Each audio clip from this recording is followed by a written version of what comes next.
সেটা প্রকাশ পার্টির সাধারণ সম্পাদক।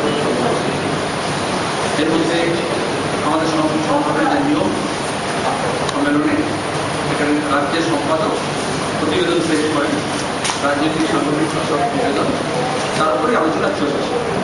ইতিমধ্যে 17 জন আলোচনায় অংশগ্রহণ করেছেন, আর অনেকে করবেন। এর মধ্যে একটা প্রস্তাব মনে হয়েছে আমার পক্ষে সুবিধে, কারণ ইতিমধ্যে লিখিতভাবে সেই প্রস্তাবগুলো দিয়ে দেওয়া হয়। 4টি প্রস্তাব এর মধ্যে নেওয়া হয়েছে এবং একটা বিশেষ প্রস্তাব একটি হচ্ছে সাম্রাজ্যবাদী আগ্রাসনের বিরুদ্ধে, একটা হচ্ছে সাম্প্রদায়িকতার বিরুদ্ধে, একটা হচ্ছে নয়া উদার নীতির বিরুদ্ধে,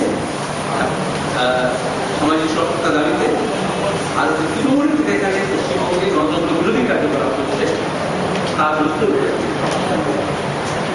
এছাড়া চিট ফান্ডের একেবারে পূর্ণাঙ্গ তদন্ত দাবি করে কিভাবে চিট ফান্ড ব্যবহার করা যায় আমরা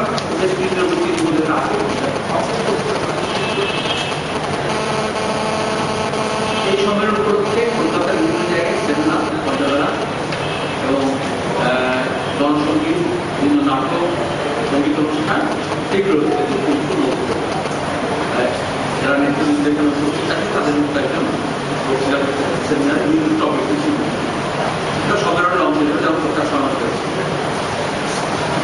মূলত সম্মেলনে এই কাল এবং আজকে আলোচনা যেটা হচ্ছে, এক, কিভাবে সাধারণ মানুষের উপর আক্রমণ নেমেছে, ফসলের দাম পাচ্ছে না, কৃষক ইনপুট কস্ট বেড়ে যাচ্ছে, একটা বড় অংশের গ্রামীণ মানুষ তারা কৃষিতে কাজ সুযোগ পাচ্ছে না, কমছে, বাকি যে লেবার ফোর্স তাদেরকে ফোর্স মাইগ্রেশন হচ্ছে অথবা অন্যান্য দিনমজুরে কাজ করতে হচ্ছে গ্রামের, শহরে, আধা শহরে বা অন্য, তাদের কোনো সামাজিক সুরক্ষা নেই।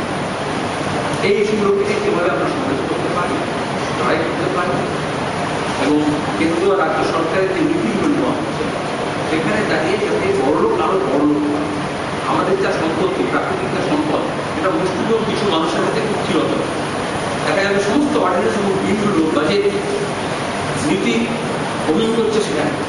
এই যে বলা হচ্ছে নিলাম দেওয়া হবে আদালকে কয়লা খনি, তারপরে সব খনি, অল মিনারেলস অর্ডিন্যান্স করে নিলাম করে, তার মানে একটা অংশ কাছে দেওয়া হচ্ছে, যেটা জাতীয় সম্পদ, সেটাকে একটা নির্দিষ্ট অংশে দেওয়া হচ্ছে। একইভাবে ভূমির ক্ষেত্রে অর্ডিন্যান্স করে কনসেন্ট্রেশন যাতে হয় এবং কৃষক আরো বেশি ভূমি না হয়। তারপর দেখা যাবে যে রিসোর্সেস গুলোকে ইতিমধ্যেই উদার অর্থনীতির ফলে আমাদের দেশের যা সম্পদ 50% বেশি 1% লোকের কাছে চলে গেছে। এবং মোদী সরকার যেভাবে এসছে, যে পথে এসছে এবং যেভাবে প্রতিনিধিত্ব হচ্ছে, এই কয়েক বছরে সেটা আরো মানে সম্পত্তির অংশটা নির্দিষ্ট অংশের কাছে আরো বেশি বেড়ে বা যে কোনো কারণে সামাজিক এবং ব্যাংকিং ব্যবস্থা, ইন্টারেস্ট রেট, নানা রকম ফ্যাক্টর আছে, সেই সুযোগটাকে কাজে লাগিয়ে আমরা দেখছি সরাসরি এখন সিবিআই তৃণমূল দলকে চিঠি দিয়েছে। এর আগে তৃণমূলের মন্ত্রী, এমপি, নেতা এলাকা থেকে সরাতে বলছিল, কয়েকজন বুদ্ধিজীবী যারা যুক্ত ছিলেন, শিল্পী, তাদের তো দেখছিল। তখন মমতা ব্যানার্জি বললেন যে এক একটা হচ্ছে কেন, তৃণমূল কংগ্রেস প্রকাশ্যে প্ল্যাকার্ড লাগিয়ে নামলো যে আমরা সবাই ছোট, তাহলে খুচরো না করে হোলসেল করা হবে। ফলে আজকে দাঁড়িয়ে এলাকাতে তো বটেই, গোটা দেশের ক্ষেত্রে তাই একটা দলের সিবিআই নোটিশ দিচ্ছে, তোমার গত 2010 থেকে কোন পথে টাকা জোগাড় করেছিল, কত টাকা জোগাড় করেছিলে, কিভাবে খরচ করেছিল। মমতা ব্যানার্জি বলেছিলেন আমি সাটাসাট ছবি রাখি, ফাটাফাট বিক্রি করি, তাহলে এখন তো সাটাসাট উত্তর দেওয়া উচিত ছিল। কিন্তু আমরা দেখলাম ফ্যাক্স করে সিবিআই নোটিশ পাঠিয়েছে, অথচ এত কথা বলা হয় তৃণমূল তরফ থেকে, এক একদিন 4-5 জন মন্ত্রী এবং সম্পাদক সব বিবৃতি দেন, কিন্তু দলের সময় যে চিঠি পাওয়া গেল তারা কিন্তু এটা স্বীকার করেন, জানান না। তারই মধ্যে তড়িঘড়ি করে মুখ্যমন্ত্রী প্রধানমন্ত্রী সকাশে উপস্থিত হবেন, এই কর্মসূচি নেওয়া হয় নোটিশের খবরের পরে।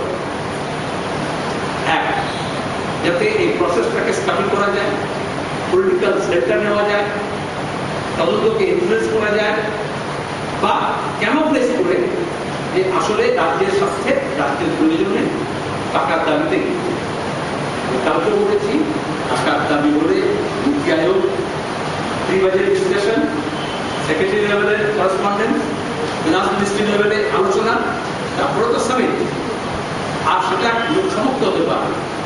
তাহলে অটো সেশনের জন্য কয়েকজন এমপিকে নিয়ে আলাদা করে লাইব্রেরি করার বৈঠক, আর তার আগে প্রধানমন্ত্রীর সঙ্গে একান্ত আলোচনা। What is that? Why there is no transparency?